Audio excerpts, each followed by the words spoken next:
പോകുന്നതിനിടയിൽ കയറാൻ ശ്രമിക്കുമ്പോൾ ട്രാക്കിലേക്ക് കാൽ വഴുതി വീണ യാത്രക്കാരനെ അത്ഭുതകരമായി ജീവിതത്തിലേക്ക് കൈപിടിച്ചുയർത്തി റെയിൽവേ പോലീസുകാരൻ. Thalassery railway police ASI P ഉമേശനാണ് തിരുവനന്തപുരത്ത് നിന്നും മുംബൈയിലേക്ക് പോവുകയായിരുന്ന ചന്ദ്രകാന്തിന് മുന്നിൽ രക്ഷകനായത്. ട്രെയിനിൽ നിന്ന് വീണ യാത്രക്കാരനെ സെക്കൻഡുകൾ കൊണ്ട് രക്ഷപ്പെടുത്തുന്ന വീഡിയോ പ്രചരിച്ചതോടെ അഭിനന്ദന പ്രവാഹങ്ങൾക്ക് നടുവിലാണ് ഉമേശൻ. ജീവിതത്തിൽ സെക്കൻഡുകൾക്ക് എത്രമാത്രം വിലയുണ്ടെന്നറിയാൻ തലശ്ശേരി റെയിൽവേ സ്റ്റേഷനിലെ ഈ ക്യാമറ ദൃശ്യങ്ങൾ കണ്ടാൽ മതി. തിരുവനന്തപുരത്ത് നിന്നും കൊച്ചുവേളിയിൽ മുംബൈയിലേക്ക് 40 അംഗ സംഘത്തോടൊപ്പം യാത്ര ചെയ്യുകയായിരുന്നു മുംബൈ സ്വദേശിയായ ചന്ദ്രകാന്ത്. ട്രെയിൻ തലശ്ശേരി എത്തിയപ്പോൾ ചായ കുടിക്കാനായി തലശ്ശേരി റെയിൽവേ സ്റ്റേഷനിൽ ഇറങ്ങി. ചായ വാങ്ങി മടങ്ങുന്നതിനിടയിൽ ട്രെയിൻ നീങ്ങി തുടങ്ങിയിരുന്നു. ട്രെയിനിലേക്ക് ചാടിക്കയറാനുള്ള ശ്രമത്തിനിടെ പിടിവിട്ട് പ്ലാറ്റ്ഫോമിൽ വീണു.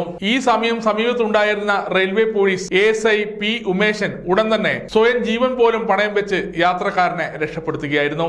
പ്ലാറ്റ്ഫോമിൽ വീണ് കിടന്ന് ഉമേശൻ ചന്ദ്രകാന്തിനെ രക്ഷപ്പെടുത്തുന്ന ദൃശ്യങ്ങൾ ചങ്കിടുപ്പോടെ കാണാൻ കഴിയും. സമഗ്ര ന്യൂസ്, തലശ്ശേരി.